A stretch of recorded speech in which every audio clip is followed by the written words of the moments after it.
Então, mas basicamente, o que está faltando a gente? Veja bem, a gente vem com a parte técnica, que é a construção já de 90 anos de segurança, em termos de procedimento, coisas do tipo. Agora nós estamos colocando a questão do HOP, ou seja, a humanização. Mas ainda a humanização, ela não cria contextos seguros. Ela cria melhorias, mas não muda contextos. Aí entra na questão do design.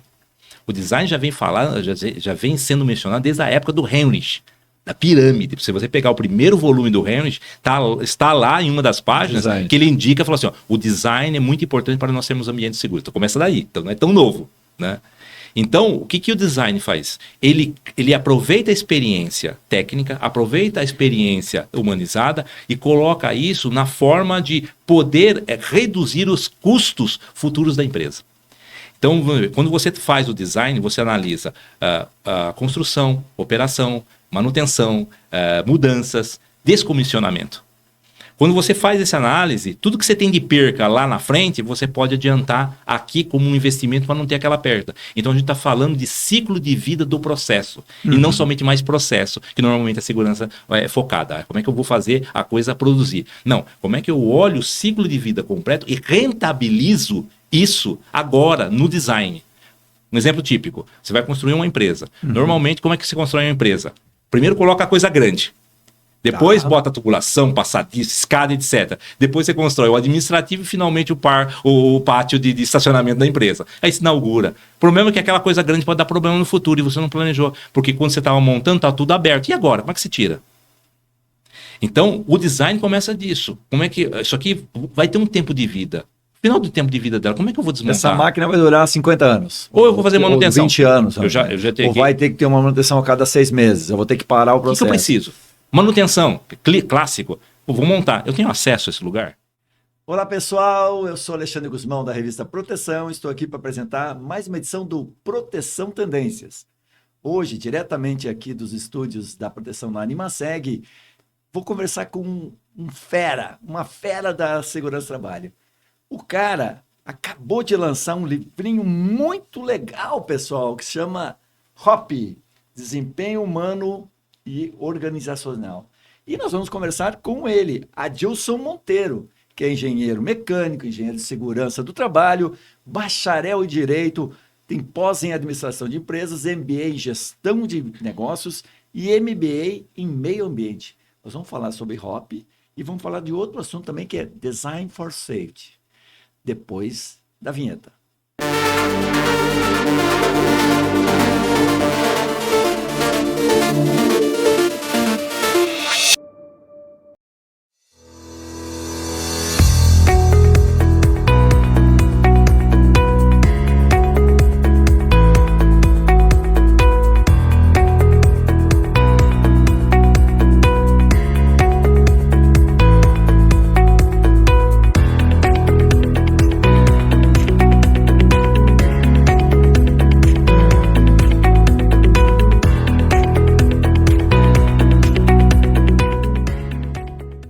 Todo trabalho precisa de segurança.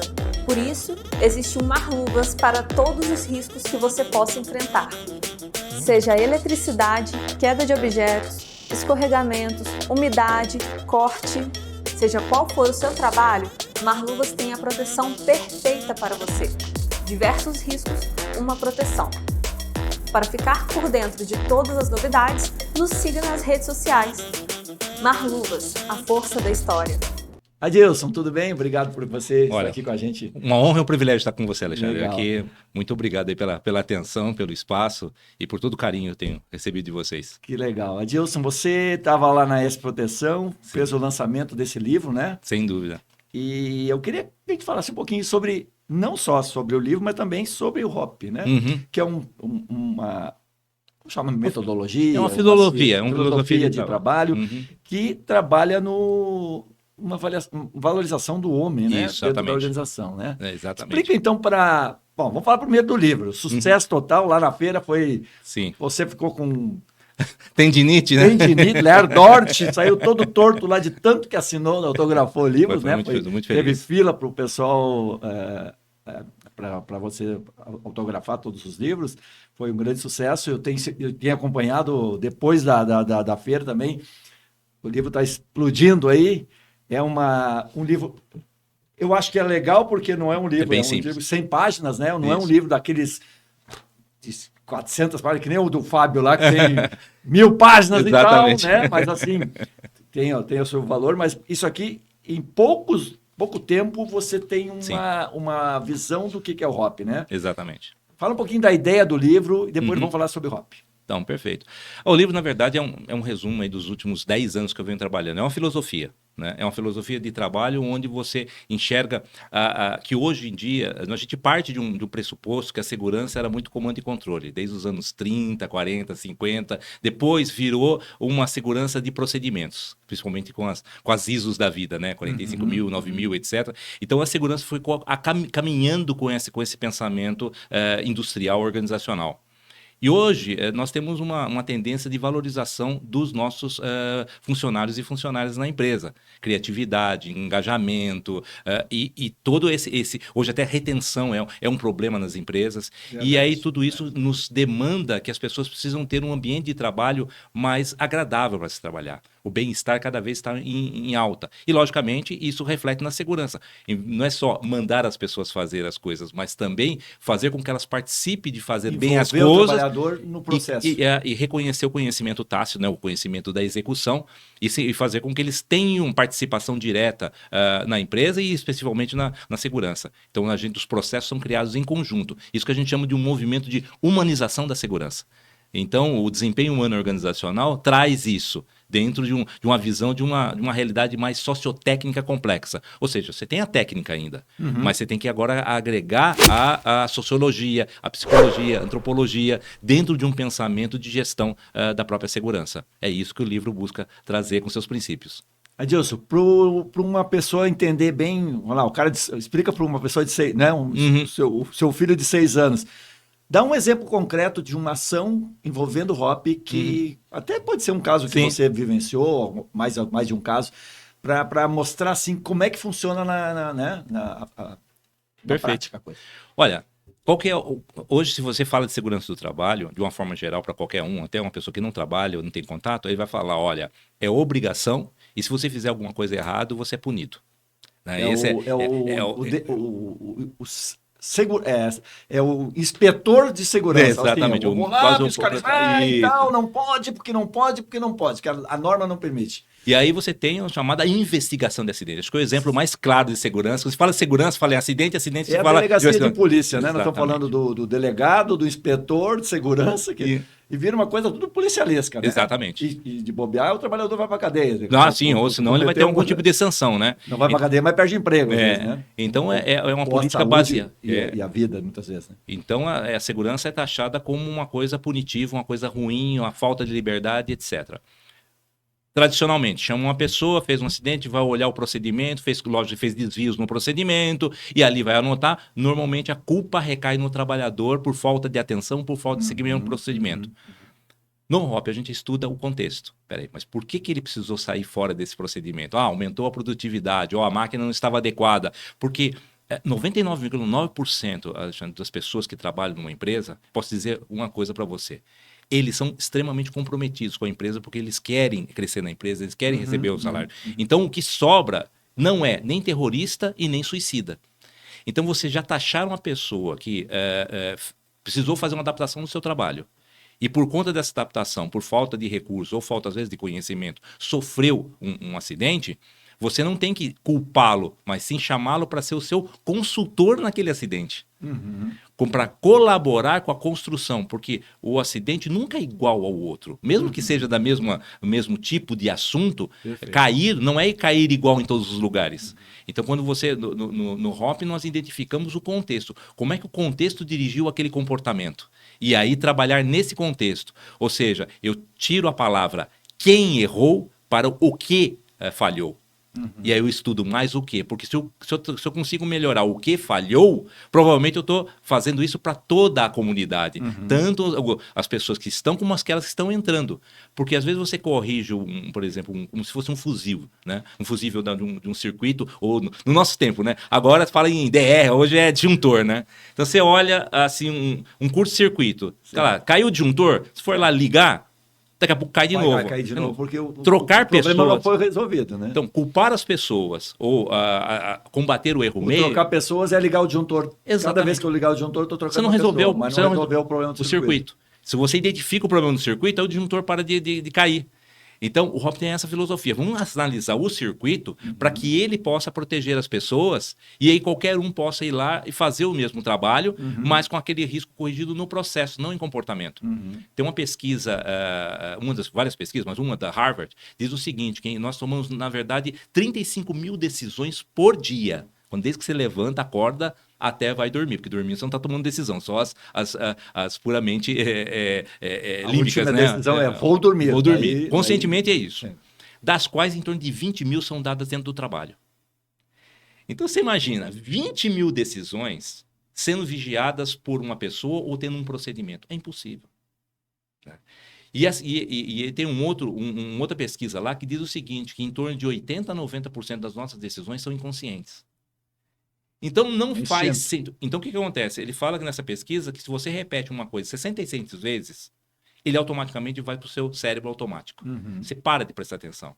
Então, cai dois grandes paradigmas. Primeiro, prestar atenção na tarefa, que tem até filosofias que falam isso, né? Foco na tarefa. E segundo, culpar. Então, o Hop vem justamente quebrando esse paradigma, dizendo, gente, errar é humano. Então, você precisa ter o sistema adaptado ao erro, ou na recuperação do erro, ou até na saída do erro, mas sem ninguém se machucar. Né?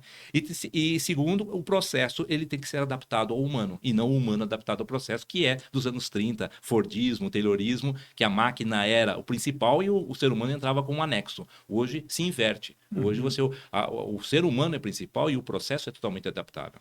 Então, essa é a quebra de paradigma. A origem surgiu onde? Nos Estados Unidos? Surgiu nos Estados Unidos. Na verdade, o Hop ele é uma filosofia que já vem de longo tempo, né, com vários autores, desde do Jan Rasmussen, depois Eric Ronagel, e aí o Todd Conklin, que é um dos principais pais do Hop, aglutinou isso junto com Sidney Dekker, etc., e nasceu a filosofia do Hop, que tem 5 princípios básicos. Primeiro, errar é humano. Segundo, culpar não resolve nada. Terceiro, aprender é vital. Quarto, o contexto dirige o comportamento. E quinto, toda a resposta do líder importa muito. Então, são os pilares que a gente começa a trabalhar os processos. Adilson, agora vamos trazer uma realidade que é assim, nós vivemos num país onde temos um povo, questão cultural, que é avesso a controles, avesso a respeitar regras, né? É cultural brasileira. Sim. O latino, se eu puder dar uma enganada, né? Então, assim, diferentemente o americano e muito mais o europeu, ainda mais, né? A gente tem um outro comportamento. Sim.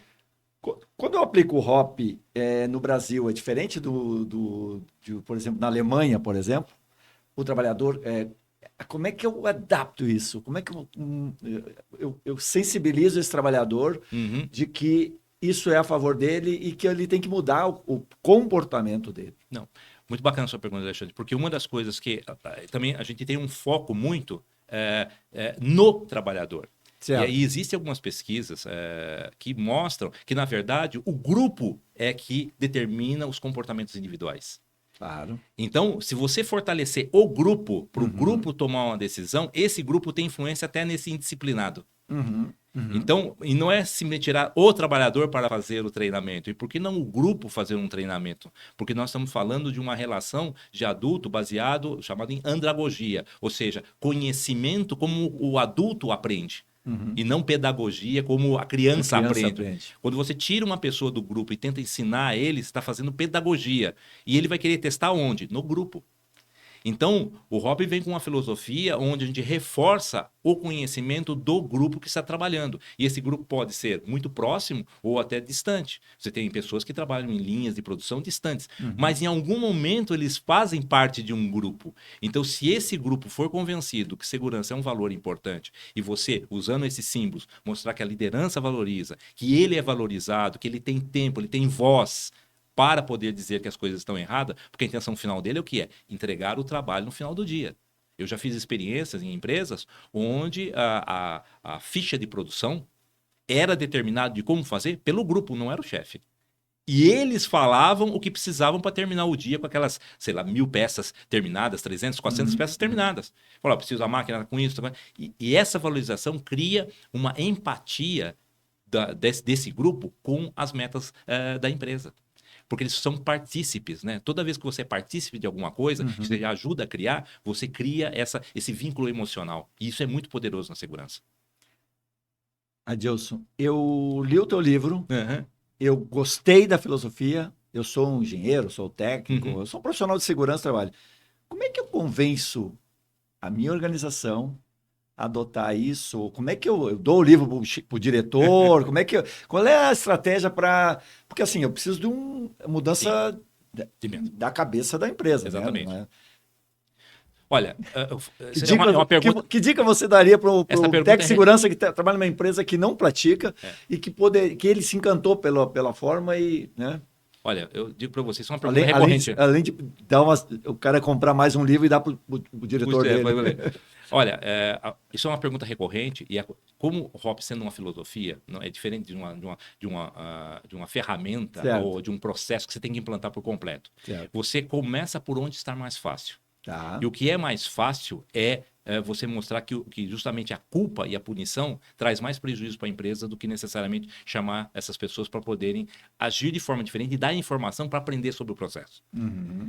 E a segunda dica é comece de uma forma simples. Um departamento, quando essas pessoas começam a perceber que a segurança faz parte da vida deles, no sentido de dar mais tempo, dar mais segurança e poder um bem-estar maior, eles automaticamente assumem isso. Eu tenho um exemplo clássico que eu digo sempre nas minhas palestras no workshop, é de uma empresa que eu trabalhei, onde estava numa situação muito ruim, um acidente fatal, né? E a delegacia do Regional do Trabalho na porta, sindicato na porta, etc., me contrataram para tentar ajudar um pouco. O BL estava armado. Aquele lá dentro, o ciclo do terror estava armado. E aí, eu falando com o diretor-presidente, eu estava com carta branca, ele falou assim, eu preciso fazer uma coisa, a segurança precisa ser mudada aqui. Aí eu perguntei para ele, qual é o pior lugar da sua empresa? Na hora ele falou, a manutenção. Normalmente manutenção como é que é? Eu fui gerente de manutenção, então eu conheço bem como é que é as coisas. É um lugar no fundo da empresa, sujo com gente mal-humorada, né? Suja também, né? Que, apesar de gostar da profissão, sempre está meio escuro, etc. Falta... Muito bem. Mas manutenção, mas é um lugar que não tem uma lâmpada lá já, né? Então você vai até o lugar onde você faz, é difícil achar o lugarzinho da manutenção. Muito bem, falei, me dá esse lugar. Tô com carta branca, né? Tá com carta branca. Aí cheguei pro pessoal, fiz uma reunião com eles, falei assim, se vocês pudessem mudar alguma coisa na realidade de vocês, o que vocês fariam? Ele falou, a primeira coisa, Deus, jogar carcareco fora. Porque parece que a organização é o primeiro acumulador. Tudo que sai de lá, um dia vai precisar. Guarda aí um pedaço de ferro, guarda aí uma estrutura, guarda aí uma máquina que está quebrada. Então a gente está empilhado de coisa aqui. Eu falei, então vamos fazer o seguinte, vamos dar o primeiro dia da limpeza geral. Tudo que vocês acham que não presta, bota aqui e joga fora. Mas a pessoa vai reclamar. Fica tranquilo, eu estou com carta branca, qualquer coisa sobe o degrau lá e fala com o presidente. O chefe, né? Lá, o chefe. Então, beleza, jogamos tudo fora. Mas precisa de hora extra. Tô com carta branca, a gente faz hora extra, no sábado, domingo, a gente vai limpando. Limpamos tudo. E aí, como é que tá? Tá legal disso. Olha, agora dá para andar aqui na área. Eu chego no escritório, até mais fácil agora. Falei, e mais? Mais? Pô, tá feinho, né? Vamos dar se eu pudesse dar uma limpeza, uma pintura aqui, etc. Falei, ok, vamos pintar então, vamos. Vamos trabalhar um sábado, domingo, se vocês puderem vir, ótimo, senão já contrato uma empresa, a gente vai pintar o chão, as máquinas, etc. Fizemos isso. Aí eles já chegaram com outra coisa. Já começou a mudar o humor deles em relação à empresa. Eles já iam trabalhar dando risada. Você nem falou de segurança. Não falei de segurança ainda. Aí eu falei para eles, mas o que está faltando ainda aqui? Disso, para mim agora eu já estou no paraíso. Está pintado, organizado. Quando alguém tira a ferramenta do lugar, eu já sou o primeiro a ir lá e falar, bota lá no lugar, porque eu não quero voltar àquela situação do passado. Né? E eu falei, não, falta agora iluminar, cara. Tá vendo? Aqui tem a oficina precisa ser essa, trabalho em torno, etc. Precisa ter qualidade, para você enxergar. Isso é bom. Vou contratar um projeto de iluminação aqui, vamos fazer. Aí o pessoal das outras áreas começaram a achar estranho. O pessoal da manutenção estava chegando mais contente para trabalhar, estava mais amigo das pessoas, convidava, vai dar uma olhada no meu lugar onde eu trabalho. Orgulhoso. Muito melhor que o teu. Aí contaminou a empresa ao ponto das outras empresas. Adilson, você não vem aqui também dar uma força? Chama aquele cara lá para dar uma... Falei, então, segurança é mais ou menos isso, cara. A gente precisa organizar ela, seguir algumas regras para a gente poder ter bem-estar. Entendeu? Por isso que a gente faz as coisas, uma permissão de trabalho, por isso que a gente segue processos, tem um procedimento básico para ser utilizado, que é desde a questão de organizar as ferramentas para ser mais fácil, como também o ambiente de trabalho. Então a segurança trabalha muito nessa questão de organização. Moral da história, depois de 2 anos de trabalho, todas as empresas, todas as áreas da fábrica entrando nessa vibe de limpar, pintar e iluminar, criamos um programa de trazer a família para dentro da empresa. Porque as pessoas estavam com orgulho de mostrar, né? Falaram, eu quero trazer meu Cantinho, filho, quero trazer minha esposa, meu esposo. Não vai lá, aqui, não.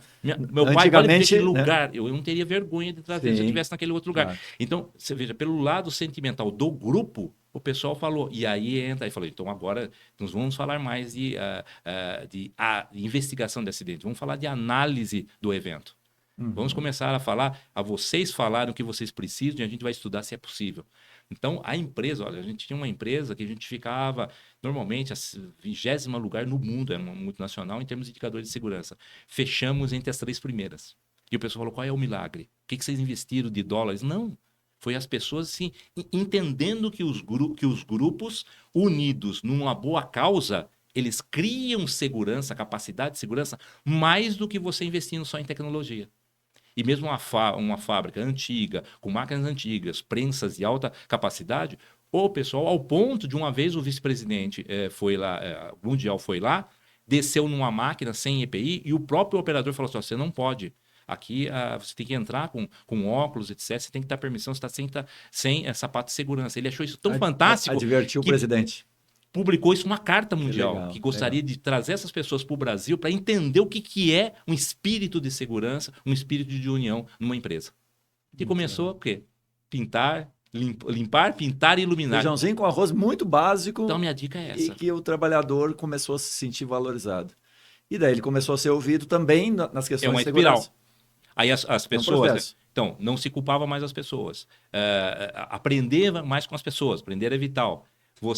O contexto mudou, porque eu consegui ajudar a mudar o contexto, estar mais limpo, estar mais organizado, etc. Então, os comportamentos de segurança também melhoraram. E, finalmente, os líderes, vendo tudo isso com vantagens produtivas, qualidade, cumprimento de prazos, falaram, pô, é legal, vamos seguir nessa linha. E depois, o reconhecimento internacional facilitou também as atitudes dele. Então, você começa de uma forma simples. E, de uma maneira geral, daí eu tinha falado do latino, né? Mas o latino eu acho que tem uma tolerância maior às mudanças também do que um europeu. Sim. Um alemão talvez fosse um pouco mais rígido. Sim. E talvez no latino, e o brasileiro de uma maneira geral, nesse tipo de envolvimento, talvez ele seja mais fácil Sim. É o lado positivo né? O latino ele é mais emocional. A raiz latina é muito mais emocional. E ele percebe, a empresa está investindo em mim. E ele valoriza mais isso, né? Agora, por outro lado, o europeu, o americano, ele é muito baseado em padrões, né? Padrões. Então, quer dizer, a partir do momento que você dá a opinião dele de reclamar do padrão, ele se integra mais. Porque ele, olha, o padrão está dizendo que essa xícara é negra, você está me dando uma cinza. Eu quero seguir o padrão. Então, você troca, ele se sente engajado. Porque a visão dele não é emocional, é mais padronização, né? E respeito àquilo que foi estipulado. Então, o latino ele é mais flexível, ele é mais imaginativo, ele não gosta de cercas, né, no seu trabalho. Você dá essa flexibilidade, e aí dá a genialidade, tanto da sustentabilidade em termos de resiliência do processo, porque o latino consegue ser mais resiliente às modificações, como você bem disse, que o estrangeiro, mas ao mesmo tempo o estrangeiro ele tem essa voz ativa muito maior quando as coisas parecem que não estão corretas, não estão seguindo da forma como você prometeu para mim. Legal. Então você tem que adaptar essa filosofia realmente ao tipo de cultura que você encontra. E dentro do Brasil você percebe que tem as diferenças culturais também afetam isso? Sim. Você tem alguma... Olha, a gente... Logicamente, nós temos raízes de formação, né? Claro. Por exemplo, se temos uma raiz de formação no sul do país, mais europeia, então são mais apegadas à questão do padronização. Normas e tal. Entra em São Paulo, etc., é mais produtividade. No norte, você vai mesmo a questão do benefício do trabalho, né? Ou seja, eles valorizam, por exemplo, o happy hour. Não que o paulista não faça isso, mas eles acham que o paulista trabalha muito mais que eles. Então, não é certo ou errado, culturalmente tem uma valorização entre um ponto e o outro. E, logicamente, a filosofia tem que se adaptar a isso. E eu preciso entender isso para, né, eu não posso chegar aí, modelo que eu estou fazendo no Santa Catarina e botar em Manaus, né? Não. Não pode simplesmente pegar e copiar e colar. Esse é um erro que as organizações fazem. Primeiro que ele entende que o ser humano é padrão. E o ser humano não é padrão. Deu certo lá, Dá certo aqui também. Pode até dar certo, mas tem que, isso tanto a tem que nível adaptar. De empresa, veio, por exemplo, uma filosofia japonesa, Sim. trazer aqui para o brasileiro. Sim, Com sim. certeza não vai funcionar. Né? Como também uma filosofia brasileira, colocar no Japão, não vai funcionar. Então, o respeito cultural é fundamental. A segunda coisa é, quando você identifica, e eu já fiz pesquisas sociológicas do grupo, para entender uma delas, nós identificamos, por exemplo, que o pessoal mais do Nordeste, eles têm, quando eles vêm principalmente em trabalho simples, né? Nesse caso era um trabalho muito simples, eles têm um apego muito maior à família, porque eles saem para poder apoiar a família. Então, e o que a gente identificou que se a gente, por exemplo, um dos programas, a gente dava uma linha branca para eles toda semana, como prêmio para seguir as regras de segurança e cumprir as metas. Eletrodoméstico? É um eletrodoméstico, exatamente. Um micro-ondas, coisa. Tá. Para ele levar para a vozinha dele, para levar para a mãezinha tá. dele, ele falou, eu vou seguir. Entendi. Isso. E às vezes você, por exemplo, nesse caso era safrista, é pior ainda. Você não vai ter a pessoa o ano todo, você só tem 6 meses. Então você tem que fazer ganchos culturais para integrar as pessoas, porque você não vai ter tempo de aculturar elas. Né? E aí, como é que você faz, por exemplo, a vinculação delas na próxima safra? A gente decidiu doar uma cesta básica para a família dele nos outros 6 meses. Porque garantia que essa pessoa, porque ele vai ser desligado da empresa, ele não vai ficar trabalhando. Então, quer dizer, é a vontade dele voltar para a empresa ou não. Então, para manter esse vínculo, doava essa cesta básica. Ele achava isso um vínculo suficiente para falar, pode me chamar na próxima safra, eu estou de volta também, e vou também brigar para os outros brindes aí. Então, quando você entende, esse é o lado da segurança que até então a gente não olhava, que é pensar um pouquinho em sociologia, pensar um pouquinho em antropologia, pensar bastante em psicologia. Hoje, por exemplo, está muito em voga a questão da segurança psicológica, né, que está em todas as empresas, trazendo como é que a gente cria ambientes não tóxicos, etc. São pedaços que faltavam para o nosso entendimento dessa realidade sociotécnica complexa que a segurança está envolvida. Muito bom. Bom, falamos desse livro, agora tem um outro livro no forno que está quase nascendo, talvez o ano que vem, não sei quando é. Ano que vem, que vai falar sobre Design for Safety. Exatamente. Que é uma experiência que você tem feito no dia a dia, né? Você hoje está atuando na Amazon, né? E tem alguns cases legais para nos contar. Então, dá uma antecipada assim, do o livro que você está escrevendo, né? Dá umas spoilers pra gente aí do que vai sair ano que vem. Então, olha, até deixei isso. O último capítulo fala sobre o futuro da segurança, eu falo sobre Design for Safety, no último capítulo desse livro. Aqui no Hop? No Hop mesmo. Já tem, né? Já tem. Então, mas basicamente, o que está faltando a gente? Veja bem, a gente vem com a parte técnica, que é a construção já de 90 anos de segurança, em termos de procedimento, coisas do tipo. Agora nós estamos colocando a questão do Hop, ou seja, a humanização. Mas ainda a humanização, ela não cria contextos seguros. Ela cria melhorias, mas não muda contextos. Aí entra na questão do design. O design já vem sendo mencionado desde a época do Heinrich, da pirâmide. Se você pegar o primeiro volume do Heinrich, está lá em uma das páginas que ele indica, fala assim, ó, o design é muito importante para nós termos ambientes seguros. Então começa daí, então não é tão novo, né? Então, o que o design faz? Ele aproveita a experiência técnica, aproveita a experiência humanizada e coloca isso na forma de poder reduzir os custos futuros da empresa. Então, quando você faz o design, você analisa a construção, operação, manutenção, mudanças, descomissionamento. Quando você faz essa análise, tudo que você tem de perca lá na frente, você pode adiantar aqui como um investimento para não ter aquela perda. Então, a gente está falando de ciclo de vida do processo. E não somente mais processo, que normalmente a segurança é focada. Como é que eu vou fazer a coisa produzir? Não. Como é que eu olho o ciclo de vida completo e rentabilizo isso agora no design? Um exemplo típico. Você vai construir uma empresa. Normalmente, como é que se constrói uma empresa? Primeiro, coloca a coisa grande. Depois bota a tubulação, passadiço, escada, etc. Depois você constrói o administrativo e finalmente o pátio de estacionamento da empresa. Aí se inaugura. O problema é que aquela coisa grande pode dar problema no futuro e você não planejou. Porque quando você estava montando, está tudo aberto. E agora? Como é que se tira? Então, o design começa disso. Como é que isso aqui vai ter um tempo de vida? Final do tempo de vida dela, como é que eu vou desmontar? Essa máquina vai durar 50 anos. Ou eu vou fazer manutenção. Ou 20 anos. Eu já tenho ou vai ter que ter uma manutenção a cada 6 meses. Eu vou ter que parar o O que processo. eu preciso? Manutenção, clássico. Eu vou montar. Eu tenho acesso a esse lugar? É fácil. Eu tenho um exemplo típico. A pessoa fez o projeto, botou um compressor fechado numa sala. Falei, e o dia que tiver que sair esse compressor? Aí a pessoa coçou com a cabeça.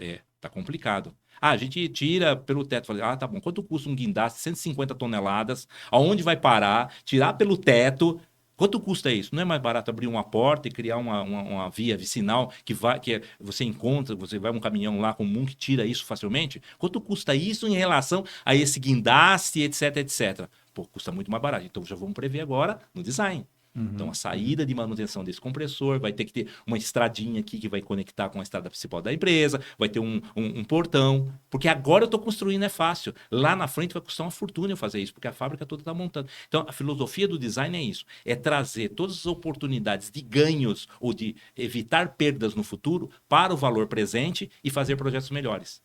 Então, hoje, se você fosse construir essa salinha de compressor, só olhando a operação, sairia barato, mas perderia muito dinheiro no futuro. Se você já vem com esse conceito de design, ela já tem um custo agora, que daí tem uma outra jogada financeira. Eu estou trabalhando em CAPEX, ou seja, capital de investimento. E normalmente capital de investimento não retorna, você tem que gastar. Muitas vezes na minha vida, uma pessoa chegou correndo na minha sala e falou, Adilson, sobrou X dinheiro no CAPEX, tem alguma coisa que você quer comprar? Desde que saia a fatura até o final do ano, pode comprar qualquer coisa. Falei, que legal, mas agora eu compro o quê? Não tem, é como ganhar um vale. Sem planejamento. Sem planejamento não é. Agora, então, em vez de sobrar esse dinheiro, porque a gente já não investe na organização da empresa e na segurança da empresa, para que a gente possa ter, ao longo do ciclo de vida, uma condição de estabilidade de custos. Como, por exemplo, na parte do meio ambiente. Se você não olhar os produtos químicos, pode ser a contaminação do futuro. Eu já fiz descontaminação de terreno que demorou 8 anos. Custou 30%, 40% do que a empresa ganhou em toda a vida daquele processo. Então, quando você mostra isso para o empresário, ele arregala os olhos e fala, opa, porque agora a pergunta das empresas não é quanto eu vou lucrar o ano que vem. A pergunta das empresas é o seguinte, será que eu vou estar viva daqui a 10 anos? No caso da Amazon, eu falo, será que eu vou estar viva daqui a 5 anos? Gerando passivos, criando problemas, né? Rejeitos, ou não sei o quê. Aparentemente não tem esse custo, mas quando ele explodir... Aí, as mineradoras, né? Exatamente, olha só quanta coisa aconteceu, Então, você vê, a própria Petrobras, esse ano eu participei de um seminário de Design for Safety lá na Petrobras, e qual o problema deles? É poder fazer o descomissionamento, ou seja, o sucateamento das plataformas dos anos 70. Não foi planejado para isso. Agora, as que estão nascendo agora já tem que não pode cometer o mesmo erro. Sim. Então, como é que a gente planeja? Tem que fechar, tem que tirar, tem que desmontar. Vai gastar uma fortuna para poder fazer uma coisa e que poderia ser feita, esse custo seria reduzido muito, porque quando você vai para o outro lado, na operação, manutenção, etc., você trabalhando em OPEX, ou seja, o custo operacional. Qualquer valor a mais vai aonde? Ou vai na margem do produto. Então, normalmente, aí começa a briga da segurança, com a manutenção, com a operação. Não tem dinheiro suficiente, mas eu preciso fazer. Se eu não olho antes, eu vou ter que gastar depois. Se eu gasto depois, vai ser desgaste, porque eu estou reduzindo a margem do preço do produto e também dos acionistas, dos donos da empresa. Está ganhando menos dinheiro com o negócio. Então, o Design for Safety veio isso. Veio unir a segurança como posição estratégica na companhia e não mais simplesmente área de suporte. E quem é que... Vamos lá, você falou de segurança, mas não é só segurança. Não. Estou falando de muito mais... Meio ambiente, Isso. processo, manutenção... Quem é que encabeça esse processo? Na verdade, esse processo... Tem que ter um consultor que vem dar essa ideia, mas a empresa tem que ter lá quem... Normalmente... Não é a segurança. Não é a segurança. A segurança, na verdade... Faz parte. Faz parte junto os stakeholders, cada um, por exemplo. Claro. No Design for Safety, você vai pegar uma pessoa de manutenção, uma de operação, uma de gerenciamento de mudança, tecnologia, etc. E até a pessoa da construção. Porque quando você fala de ciclo de vida completo, logicamente o terceiro está dentro, mesmo aquele terceiro que está de construção. E aí tem uma outra coisa que é importante no Design for Safety, que é a primeira fase, que é o conceito. A gente usa o quê? Princípios, valores e ética da companhia. Exemplo simples. Toda empresa fala... Nós seguimos a lei do país que nós trabalhamos. Isso está lá, está no código de ética e tudo quanto é lugar. NR não é lei? Porque, então, a gente tem que trazer todas as NRs aplicáveis já no momento do conceito, antes de formar o CAPEX. Então, se eu vou colocar uma linha de vida num prédio, Eu não vou começar a brigar com o cara de engenharia que já tem um CAPEX definido para colocar, ou no momento que já está em operação. Eu já vou pedir aqui, porque isso aí, normalmente o valor Vai de custar manutenção... muito mais fazer depois, né? E o valor disso aí não chega a 10% Sim. do CAPEX total da coisa. Então, quer dizer, o pessoal fala, pô, Adilson, tem que colocar isso aí custa, sei lá, 60 mil reais. Cara, nós não estamos num projeto de 40 milhões. Joga isso aí no mínimo. Porque todo mundo tem margem também no projeto, que é também para desvios. Então, você aproveita essa margem para colocar as coisas de segurança. É mais fácil no momento de estar construindo do que depois ter que parar uma máquina, adaptar uma máquina. Aí você tem perda de produção, você tem problema de manutenção e coisas do tipo. Então, é muito mais racional você fazer um design já voltado não somente para a segurança, mas também para o bem-estar das pessoas, onde a gente pode aplicar ergonomia. Ergonomia é a coisa mais difícil aplicar depois de um processo em andamento. Lá, quando ele está no conceito, o desenho, aceita qualquer coisa. Você faz ali. É meio metro a mais, meio metro a menos, um equipamento melhor, você resolve o problema de uma pessoa. E, ao mesmo tempo, você consegue também colocar os conceitos da empresa em prática. Então, você imagina uma empresa, e eu dou risada, que coloca nas suas... risada no sentido da dificuldade que essa pessoa vai ter. Sim. Coloca no princípio 0 acidente. No Design for Safe é 0 acidente. O que é esse 0 para você? É uma amputação? É um dedo ralado? Ou é uma morte? Porque eu tenho que materializar esse conceito na operação e na manutenção, vamos dizer, coisas mais simples, diretas. Ser claro no que eu estou falando, né? Então, eu vou precisar Pode de uma ser subjetivo, né? umas tecnologias X. Tem todas essas tecnologias, mas para atender esse princípio, eu tenho que usar essa tecnologia top. Aceita? Tem dinheiro para isso? Então, aí a gente começa a trazer o que é puramente pensamento, filosofia, que fica pendurado na parede, no chão. Vai para a realidade. Não, nós queremos ter a empresa com maior condição de bem-estar das pessoas. Opa, então eu estou falando de iluminação, eu estou falando de conforto, eu estou falando de jornada de trabalho. Tudo isso é design. Então você tem vários cadernos de design. O primeiro caderno de design é o de conceito, que é aprovado por onde? Pela diretoria. É antes mesmo da engenharia, porque ela não pode não seguir aquele caderno de design. E esse primeiro caderno de design, a primeira coisa que tem é todas as legislações aplicáveis. Meio ambiente, segurança e todas as outras. Então, que é o jogo. É a companhia que está dizendo, não sou eu que estou dizendo. Se ela fala que ela quer cumprir todas as leis do país, eu tenho que mostrar para ela que leis ela tem que cumprir. E não descobrir lá no final, olha, isso aqui vai dar insalubridade. Aí você pode, por exemplo, cortar uma insalubridade. Vamos procurar um produto biodegradável, que não é agressivo, que você vai economizar até 40% do salário base das pessoas que estão aqui. Opa, traz isso para valor presente e investe no desenvolvimento do produto. Eu vou colocar as pessoas perto de áreas onde tem um acúmulo de produtos explosivos. Pô, eu vou ter periculosidade por proximidade. Não vamos afastar esse escritório agora? Aqui no papel é fácil. Lá na frente não dá mais. Então eu pago 30% de periculosidade. Olha quanto ganho eu tenho em trazer tudo isso numa discussão. Logicamente que o tempo de planejamento se estende aqui. Né? Eu gasto 4 meses para poder fazer um trabalho de lançamento de 9 semanas. Mas flui mais rápido, eu atendo o prazo, começa tudo certinho e eu não tenho problema no ciclo de vida completo. Então é isso que eu quero trazer também como conceito. Isso nasceu, só para você ter uma ideia, Alexandre, na Segunda Guerra Mundial, onde o exército americano sentia na pele que os produtos dele não traziam o piloto de volta e quando trazia ele arrebentado. Então ele queria fazer produtos melhores para trazer o ativo e a pessoa em boa condição para continuar a guerra. Isso foi criado o Militar Standard 882, que é a base do Design for Safety, onde você começa a imaginar como aquele instrumento pode ter uma qualidade de vida boa para a pessoa manipular. Isso dão certo que foi copiado depois, dentro dos Estados Unidos, pela NIOSH, por Prevention Through Design para a construção civil, que era um dos grandes problemas de acidentes nos Estados Unidos, e derrubou vertiginosamente, porque você precisava ter um design seguro para poder fazer um prédio. E isso foi copiado no mundo todo, até na Austrália, tem mais de 22, infelizmente, países. Infelizmente, aqui na América Latina tem poucas pessoas falando, acho que sou um dos poucos que está falando dessa filosofia. E eu queria exatamente ver assim, como é que o profissional de segurança, daí me parece que nós estamos longe, digamos, a área de segurança está longe dessa prática, né?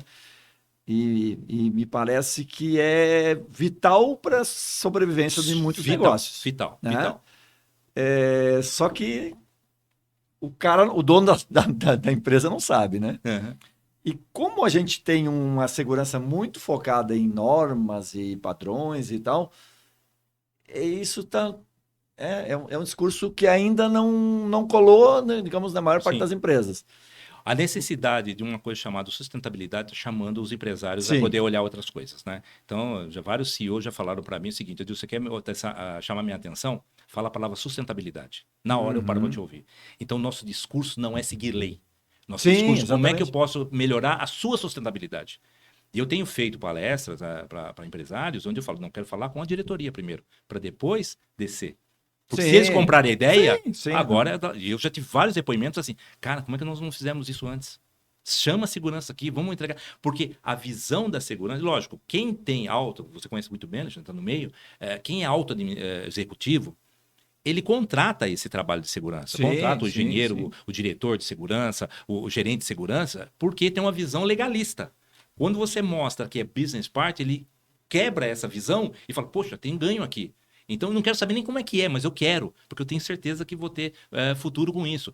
Então, eu acho que é uma forma até do próprio profissional de prevenção mudar a sua forma de pensar em relação ao seu trabalho. Em vez de pensar uma forma legalista, burocrática, etc., começar a pensar numa forma estratégica. E para isso tem muita literatura por aí que você pode aprender. Começando principalmente com essa questão de como eu conheço o meu negócio. Tem muitos técnicos de segurança, engenheiros, que não sabem quanto é margem de lucro dos produtos, não sabe a rotina de matéria-prima, não sabe nada. Pior, isso eu faço... Isso não tem nada a ver comigo. Isso tá... Acontece muito na França, não acontece aqui no Brasil. Sim. Mas na França, para você ter uma ideia, os profissionais não conhecem, nunca leram o caderno de sustentabilidade da companhia. Ela publica todo ano. Aí você pergunta para o cara, ele nem participa da parte lá do social, do ESG, da construção dos indicadores. Aí eu pego, pode fazer essa pesquisa, pegar muitos cadernos de sustentabilidade da companhia, vai olhar o quê? CIPA, taxa de frequência de acidentes, etc. Não fala nada de programas fantásticos que poderiam interessar até o acionista. É cumprimento de norma, né? Então, duas páginas, começa com 2 páginas, fica meia página, acaba um parágrafo. Fazendo legal e tal. E a empresa não percebe o quanto está perdendo. Exatamente. E esse custo... Ele vai alto. pagar. É alto. Então, essa visão nova de como integrar a segurança como business partner é fundamental para também o mercado de trabalho do profissional de segurança. Porque a partir do momento... Hoje já tem empresas que colocam no seu pedido do profissional do mercado, você tem conhecimentos de HOP, você tem conhecimentos de planejamento estratégico, e são vagas maravilhosas. Quer dizer, se você nunca ouviu falar nisso, não sabe o que é isso, você está automaticamente se alejando do mercado. Você vai para o mercado daquilo que a gente conversou até lá fora. Você vai das empresas que ainda estão engatinhando e valorizam muito isso. Mas aí você fica limitado no teu crescimento. Uhum. Quando você dá um salto de consciência, automaticamente você é uma pessoa diferenciada do mercado para ser contratado. Vai para as melhores empresas, vai ter melhores salários e tal. Exatamente. E não fica aquele choro que é, pô, a empresa não valoriza a segurança, aquele papo que a gente ouve há 50 anos. Mas, né? mas não Eu estou aqui para cumprir tabela e tal. Isso. É a história do... acho que é a Vampeta, né? Uhum. Eles fingem que me pagam e eu finjo que jogo, trabalho, né? Isso mesmo.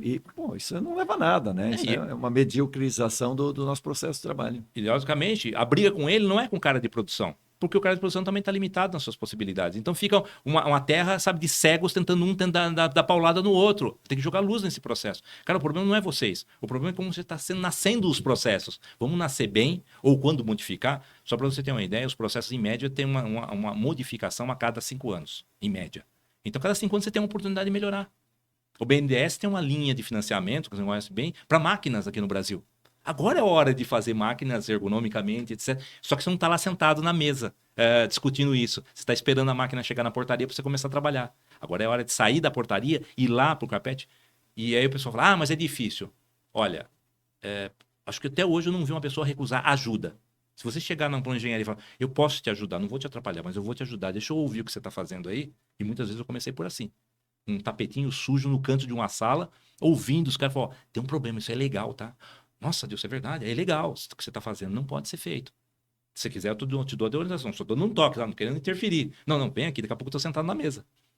Estou sentado na mesa para poder discutir o que é legal e não pegar um pacote pronto, que é o tradicional, empurrar na segurança. Você tem até o final da semana para estudar esse projeto e devolver com as suas observações. E volta para ele e ainda ele faz um corte nas observações que está fora do custo, porque o custo já foi determinado. Então é um jogo, sabe, que nós já perdemos. Então, nesse momento que você tem essa possibilidade de, primeiro, oferecer ajuda para o financeiro, que seja para a área de marketing, quer dizer, sair daquela bolha entre manutenção, operação, manutenção, construção, para pegar as outras áreas da companhia. E aí você consegue ter um crescimento tanto de conhecimento, e aí você pode ser valorizado pela empresa mais. Eu sempre digo o seguinte, que a segurança tem 3 tipos de influência. A primeira influência é coercitiva. A lei pede. Então, eu sou polícia. Se eu fizer, vai ter problemas. A segunda é estrutural, uma influência estrutural, ou seja, organizacional. A empresa me dá o cargo e, na minha definição de cargos, me fala que eu posso fazer isso. Não, é boa, mas ainda uma coisa. A terceira influência é de referência. Ou seja, chama esse cara vai me ajudar. Chama essa pessoa, essa homem, essa mulher que pode vir aqui contribuir. Esse é o tipo de influência que nós temos que fazer. Esse é o top. Esse é o top. Um profissional top. Você usa os outros. Sim, Mas sim. esse é o principal. Esse é o maior nível de influência. Então, aí que a gente começa a fazer design em conceito. Porque ele vai te ouvir como um parceiro, não como uma pessoa que vai empurrar um monte de coisa que vai custar um monte de dinheiro. Adilson, você tem administração de empresas, gestão de negócios e tal, que te deu essa visão. Agora, eu vou trazer, vamos voltar para um básico. O engenheiro de segurança, tá? Entrou no mercado. Onde que ele tem que buscar? Porque assim, a engenharia não vai te dar essa visão. Não, nem um líder, né? Nem um líder. Você conhece muito bem, né? Isso. E qual é se você fosse, se seu filho fosse fazer engenharia de segurança, qual é o curso que você, além da engenharia, né, especialização em engenharia, o que você recomendaria para ele estudar para ter esse conceito? Qual é o curso, a formação? Eu falaria da seguinte forma. Primeiro, mudar a visão do seu trabalho como previsionista. Eu divido o trabalho do previsionista em 3 pedaços. O primeiro pedaço é o técnico. Você tem que ter bom técnico. Ok. Você tem conhecimento. Mas isso ele, a princípio, poderia ter na engenharia. É a base dele. Bom curso de engenharia de segurança. Ou a segunda é a questão de gestão de pessoas. Isso nenhum líder, nenhum engenheiro sai da faculdade com boa gestão de pessoas. Onde é que ele busca isso? Então, ele tem vários cursos que você pode buscar com respeito, por exemplo, a como fazer gestão de pessoas.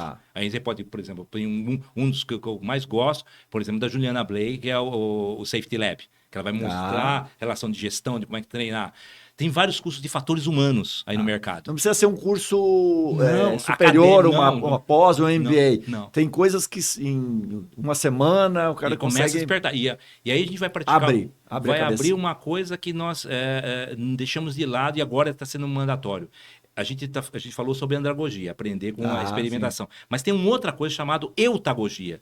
Eu, professor de mim mesmo. Certo. Então a gente tem que desenvolver a capacidade de ser curioso e começar a ler porque nós queremos, não porque tem um curso mandando, porque assim você vai direcionando para aquilo que você gosta e aí dá prazer. E não fica só recebendo uma informação enlatada. E a última coisa é você começar a entender da estratégia de negócio. Então eu recomendo também cursos voltados a marketing, a como um processo é vendido. Olhar o dinheiro da empresa. Olhar o dinheiro, até um pouco de finanças. Porque daí você vai conseguir ligar A com B com C e mostrar para quem assina que você sabe o que você está falando. E não é chegar lá e pedir. Mas pedir em que momento, em que estrutura, etc. Então você vai criando o teu ponto de referência dentro da empresa. Chama esse cara, que esse cara conhece muito. Então, aí você consegue descobrir caminhos na empresa, como disse. Não dá para colocar tudo de uma vez, mas para você facilitar. De repente, um projeto que você coloca uma coisa lá que reduz muito dinheiro, já fala, opa, virou referência, vamos chamar ele para a próxima. Eu já trabalhei em muito projeto que uma palavra minha pôde modificar um grande desperdício da empresa. E isso é muito valorizado. Até no momento de proposta. Na última empresa que eu trabalhei, eu fui incluído para analisar as propostas comerciais. Porque uma proposta que eu apontei deu uma economia de milhões, que era uma questão puramente ambiental. Num país diferente. Eles não tinham esse conhecimento. Porque quem está decidindo lá, alta engenharia, não conhece isso. Então, isso também é um pouco de síndrome de vira-lata que a gente tem, sabe? A gente não merece estar lá naquele local, nossa é mais mão na graxa, etc. É também legal, isso é fundamental. Mas também nós somos cabeça. Claro. Então, ter esse lugar de fala é fundamental. Então, você também tem uma visão estratégica, uma visão de finanças, uma visão de marketing e entender do negócio que você está trabalhando. Isso você consegue dentro da empresa, você não precisa sair, né? E aí você tem essa capacidade de poder falar uma coisa certa, na hora certa, e poder ser valorizado por isso. Então são 3 coisas que eu chamo de capacidade técnica, capacidade de gestão e capacidade estratégica. Você tem que montar esses 3. E tem vários cursos, até do próprio do nosso amigo Fábio Arruda, né? O de fatores humanos lá do Rui Barbosa. Inclusive eu dou aula lá em 4 cursos agora, onde a gente tem cursos voluntários tratando disso, exatamente disso. Então não quer dizer que o diploma, hoje o papel não quer dizer chave para entrar na empresa, mas sim como você pode ajudar a empresa. E tem muitas empresas que começam com essa pergunta: como é que você pode ajudar a minha empresa? O cara trava nas 4, eu sei de NR. NR é aquele negócio, é pegar essa caneca, já dei esse exemplo, e é uma caneca sem nenhum tipo de logo nem nada. Isso é comum no mercado, você vai em qualquer lugar. Agora eu pego uma caneca que tem, poxa, aqui, olha, caramba, revista Proteção. Eu dei qualidade. O profissional é assim. Você quer ser um profissional caneca comum ou quer aquela com um logo que todo mundo fala eu quero? Com grife. Então é isso. Você vai conseguir procurar mostrando esse conhecimento. E a partir do momento que ele começa a fazer um trabalho bem numa empresa, isso... Né? Aí espalhar, abre obviamente ele tem que saber fazer o marketing dele, sim, estrategicamente, divulgar, né? Eu sempre digo que o profissional de segurança falta 2 coisas. É basicamente isso que você falou. Saber fazer conta. Sim. Para fazer conta precisa conhecer a realidade da empresa e fazer marketing da segurança, da importância da segurança e vai se comunicar. Então acho que um pouco vai bem ao encontro do que você está falando aí, de todas as questões. No livro eu trago um presente, uma apresentação clássica minha, que é o seguinte, e eu aprendi isso de uma forma muito dura. Quando eu trabalhei na Ford. Quando eu entrei na Ford Motor Company aqui do Brasil, né, para fazer o revamping, ou seja, a reforma de toda a fábrica de São Bernardo do Campo, para produzir o Ka e o futuro EcoSport, eu cheguei lá, a diretoria falou o seguinte para mim: Adilson, você tem que entender o seguinte, a Ford é um grande transatlântico. Se você parar na frente, a gente passa por cima. Entendeu o que é que eu escrevo? O desenho. E eles têm razão. Aí eu percebi que essa é uma lição muito grande, que uma empresa é como um navio, não dá cavalo de pau. Então não adianta eu chegar na empresa, vai mudar, vira, pula. Não, eu tenho que subir nesse navio, entender esse negócio e falar pro capitão, vira 1 grau aqui que a gente vai poder desviar lá na frente de alguma coisa. Tem um iceberg ali. Exatamente. Não dá para puxar o freio de mão e dar o cavalo de pau. A empresa não tem. E às vezes, muitas vezes a segurança fica assim, como se fosse um barquinho ativista na frente do navio, tentando fazer. E aí chega a hora que até jogam água nesse barquinho para afastar, para não matar, porque falou, cara, você não vai, eu não vou mudar. Porque lá na estratégia já determinou o comandante do navio, falou, tem que chegar nesse porto, que é naquele horizonte. Eu estou olhando o horizonte, é o negócio. Eu posso dar uma desviadinha um pouquinho, mas eu tenho que ir para lá. Tem que ir para lá. Aí depois tem a parte operacional que recebe ordem do quê? Da direção, lá do capitão. Então ele vai colocar a velocidade do navio, as condições do navio, para seguir essa direção. Então não adianta você de baixo falar, olha, muda tudo. Você tem que subir nesse convés, falar com a operação, subir na cabine de comando e começar... Por isso que eu falo das influências. Aí você consegue desviar esse navio e o pessoal te valoriza, porque você está ajudando a chegar no porto e não atrapalhando. Então, essa é a figura de imagem que eu mostro de como a gente está errado no sentido desses últimos anos tentar ser barquinho de ativista. E aí você reclama, você tenta ser terrorista. Não vou fazer isso, você vai ver, essa empresa vai ser multada, etc. Até desejando coisas ruins da empresa para poder se autovalorizar. E isso é totalmente irracional. Não vai levar a nada. Não vai levar a nada. Então, muito bom. Então é isso que a gente tenta mostrar para o pessoal, para tirar desse caso comum que está hoje a prevenção e trazer para um caso realmente, uma posição de protagonista, mas não protagonismo, é isso aí. Isolado, protagonismo social, junto com o grupo. Exatamente. Está integrado. Porque realmente a segurança, muitas vezes, ela é um departamento estanque, e não fala com a empresa. Não é sujinho que nem a manutenção, mas também não fica no fundo da fábrica. Às vezes embaixo da escada. Exatamente. Adilson, foi muito bom conversar com você. Muito obrigado por essa aula aqui.